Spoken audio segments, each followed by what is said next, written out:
ஆட்சியை நீக்கினாலும் அல்லது மறக்கச் செய்தாலும் அதைவிட சிறந்ததையோ அல்லது அதற்கு சமமானதையோ நாம் கொண்டு வருகிறோம் என்ற குர்ஆன் வசனத்தை கூறி ஈரானின் இஸ்லாமிய புரட்சியின் 3வது தலைவரும் ஈரான் இஸ்லாமிய குடியரசின் தலைவருமான சையத் முஜ்தபா கமேனி தனது உரையை தொடங்கினார். முஜ்தபா கமேனி தலைமை பொறுப்பை ஏற்ற பிறகு வெளியிட்ட முதல் பொது அறிக்கை. உரையின் முழுமையான தமிழ் மொழிபெயர்ப்பை இப்போது பார்க்கலாம். இறைவன் பெயரால் மிகவும் கருணையாளனும் மிகவும் இரக்கமுடையவனுமான அல்லாஹ்வின் பெயரால் இந்த செய்தியின் ஆரம்பத்தில் இமாம் மஹ்தி அலைஹிஸ்ஸலாம் அல்லாஹ் அவரது வெளிப்பாட்டை விரைவுபடுத்துவானாக. இஸ்லாமிய புரட்சியின் பெரிய அன்புக்குரிய ஞானமிக்க தலைவரான சையத் அலி கமேனியின் ஷஹீத் ஆகியதற்கு ஆழ்ந்த இரங்கலை தெரிவித்துக் கொள்கிறேன். பறந்து விரிந்த ஈரானிய தேசத்திற்கு உலகம் முழுவதும் உள்ள அனைத்து முஸ்லிம்களுக்கும் இஸ்லாம் மற்றும் புரட்சியின் ஊழியர்களுக்கும் தாயகத்திற்காக தியாகம் செய்யும் போராளிகளுக்கும் இஸ்லாமிய இயக்கத்தின் ஷஹீதுகளின் குடும்பங்களுக்கும் குறிப்பாக தற்போதைய போரில் வீழ்ந்தவர்களுக்கும் அல்லாஹ் அருளும் கருணையும் வழங்குவானாக. இந்த பணிவான ஊழியனுக்கும் பிரார்த்தனைகளை கோருகிறேன். முதலில் மதிப்பிற்குரிய நிபுணர்கள் சபையின் முடிவு குறித்த எனது நிலைப்பாட்டை சுருக்கமாக தெளிவுபடுத்த வேண்டும். உங்களில் பலரைப் போலவே நானும் இஸ்லாமிய குடியரசின் தேசிய தொலைக்காட்சியில் ஒளிபரப்பப்பட்டதன் மூலம் அந்த முடிவை அறிந்தேன். உங்கள் இந்த ஊழியனான சையத் முஜ்தபா ஹுசைனி கமேனிக்கு 2 உயர்ந்த உருவங்களான பெரிய கொமேனி மற்றும் ஷஹீத் கொமேனி ஆகியோர் வகித்த பதவியை ஏற்கும் பொறுப்பு மிக பெரியதும் அச்சமூட்டுவதுமானது. இந்த இருக்கை முன்பு அல்லாஹ்வின் பாதையில் 6 தசாப்தங்களுக்கும் மேலாக போராடிய ஒரு மனிதரால் ஆக்கிரமிக்கப்பட்டிருந்தது. அவர் வசதியையும் உலக இன்பங்களையும் துறந்து நமது காலகட்டத்தில் மட்டுமல்ல இந்நாட்டை ஆண்டவர்களின் நீண்ட வரலாற்றிலும் அரிதான புகழ்பெற்ற உருவமாக உருவெடுத்தார். அவரது வாழ்க்கையும் ஷஹாதத்தும் நம்பிக்கையால் பிறந்த கண்ணியத்தாலும் பெருமையாலும் குறிக்கப்பட்டது. அவரது ஷஹாதத்திற்கு பிறகு அவரது உடலை பார்க்கும் பாக்கியம் எனக்கு கிடைத்தது. நான் கண்டது உறுதியின் மலையாக இருந்தது. அவரது காயமற்ற கை இறுகிய முஷ்டியாக இருந்ததாக எனக்கு சொல்லப்பட்டது. அவரது பல பரிமாணங்களை உண்மையாக புரிந்தவர்கள் அவரை பற்றி பல ஆண்டுகள் பேசுவார்கள். இங்கு நான் இந்த சுருக்கமான வார்த்தைகளுடன் நிறுத்திக் கொள்கிறேன். முழு விளக்கத்தை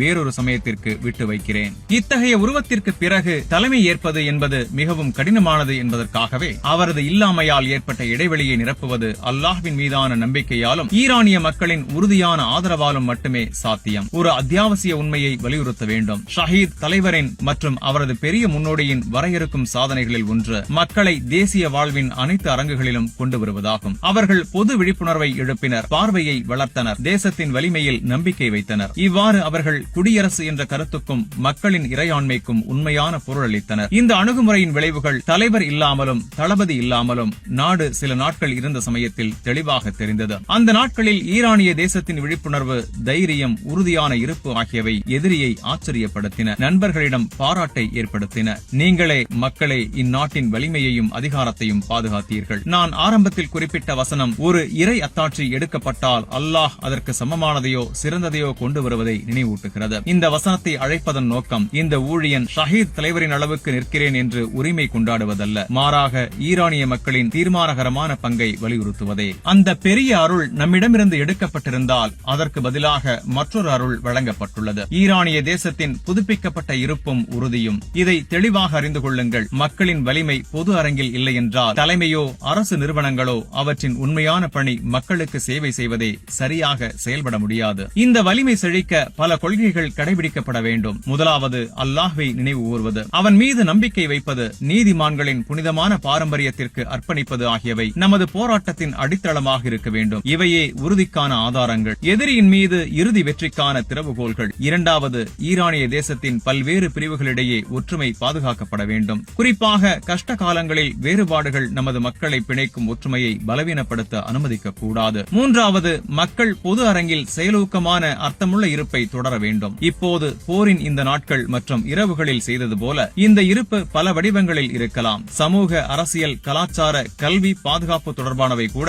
மிக முக்கியமானது. ஒவ்வொருவரும் தங்கள் பங்கை புரிந்து தேசத்தின் ஒற்றுமையை பாதிக்காமல் அதை நிறைவேற்றுவதே சிறந்தது. இதில் 1447 ஹிஜ்ரி ஆண்டின் வரவிருக்கும் புதுஸ் தின கொண்டாட்டங்களில் பெரும் பங்கேற்பை வலியுறுத்துகிறேன். இந்த கூட்டங்கள் எதிர்ப்பின் உணர்வை உள்ளடக்கியதாகவும் எதிரியை எதிர்கொள்ளும் நமது மக்களின் உறுதியை வெளிப்படுத்துவதாகவும் இருக்க வேண்டும். நான்காவது, பரஸ்பர ஒத்துழைப்பு ஈரானிய சமூகத்தின் வரையறுக்கும் அம்சமாக இருக்க வேண்டும். நமது மக்கள் கஷ்ட காலங்களில் எப்போதும் ஒருவருக்கொருவர் நின்றுள்ளனர். இந்த சவாலான நாட்களில் இந்த உணர்வு இன்னும் பிரகாசிக்க வேண்டும். மாநில நிறுவனங்கள் மற்றும் பொது சேவை அமைப்புகளை இழப்புகளை சந்தித்தவர்களுக்கு எல்லா வகையிலும் உதவி செய்யவும் சமூக நிவாரண முயற்சிகளை ஆதரிக்கவும் அழைக்கிறேன். இந்த கொள்கைகள் கடைபிடிக்கப்பட்டால் புதுப்பிக்கப்பட்ட பெருமையும் கண்ணியமும் நமது தேசத்திற்கு முன் திறக்கும். அதன் மிக அருகில் உள்ள உதாரணம் இப்போது நமக்கு எதிராக எதிராக நடக்கும் போரில் எதிரியின் மீது வெற்றி பெறுவதாகும். அல்லாஹ் நாடினால் நாம் வெற்றி பெறுவோம். நமது அன்புக்குரிய தாயகம் அகங்கார சக்திகளின் தலைவர்களால் அநீதியான தாக்குதலுக்கு உள்ளான சமயத்தில் நீங்கள் உறுதியாக நின்றீர்கள். உங்கள் சக்தி வாய்ந்த தாக்குதல்களால் எதிரியின் பாதையை தடுத்து நமது நாட்டை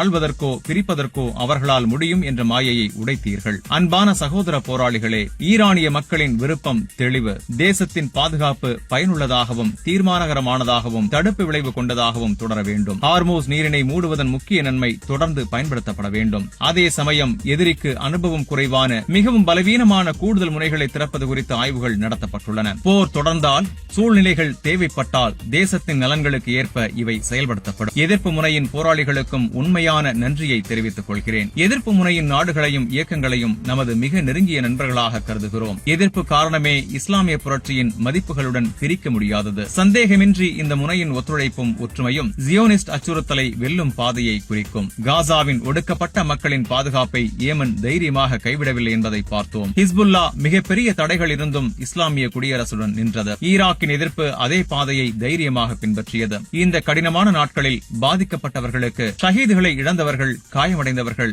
வீடுகள் மற்றும் வாழ்வாதாரம் சேதமடைந்தவர்களுக்கு, முதலில் உன்னதமான ஷஹீதுகளின் குடும்பங்களுக்கு ஆழ்ந்த இரங்கலை தெரிவிக்கிறேன். எனது இரக்கம் தனிப்பட்ட அனுபவத்திலிருந்து வருகிறது. என் தந்தை ஷஹீதானதை தவிர என் அன்பான மனைவி, பெற்றோரை பராமரித்த என் அர்ப்பணிப்புள்ள சகோதரி, அவளது இளம் குழந்தை, ஒரு அறிஞரும் கண்ணியமானவருமான மற்றொரு சகோதரியின் கணவர் ஆகியோரையும் இழந்தேன். அவர்களும் ஷஹீதுகளின் கூட்டத்தில் இணைந்தனர். இத்தகைய கஷ்டங்களை எதிர்கொள்ளும் பொறுமையை சாத்தியமாக்குவது நம்பிக்கையுடன் துன்பத்தை சகித்தவர்களுக்கு அல்லாஹ் வழங்கும் பெரிய கைமாற்றின் மீதான நம்பிக்கையே. எனவே பொறுமை நிலவ வேண்டும். நமது நம்பிக்கை அல்லாஹ்வின் கருணை மற்றும் நீதியில் உறுதியாக இருக்க வேண்டும். இரண்டாவது, உங்கள் ஷஹீதுகளின் இரத்தத்திற்கான நீதியை தொடர்ந்து தேடுவோம் என்பதை தேசத்திற்கு உறுதியளிக்கிறேன். இது புரட்சியின் பெரிய தலைவரின் ஷஹாதத்துடன் மட்டும் தொடர்புடையதல்ல. எதிரியால் வீழ்த்தப்பட்ட நமது தேசத்தின் ஒவ்வொரு உறுப்பினருக்காகவும் பழிவாங்கல் நடந்தே தீரும். அதன் ஒரு சிறிய பகுதி ஏற்கனவே நிறைவேற்றப்பட்டது. ஆனால் நீதி முழுமையாக நிறைவேறும் வரை இது திறந்திருக்கும். குறிப்பாக நமது குழந்தைகளின் ரத்தம் மினாபில் ஷஜரா தையிபா பள்ளியில் எதிரியால் வேண்டுமென்றே செய்யப்பட்ட குற்றம். இதே போன்ற கொடுமைகளுக்கு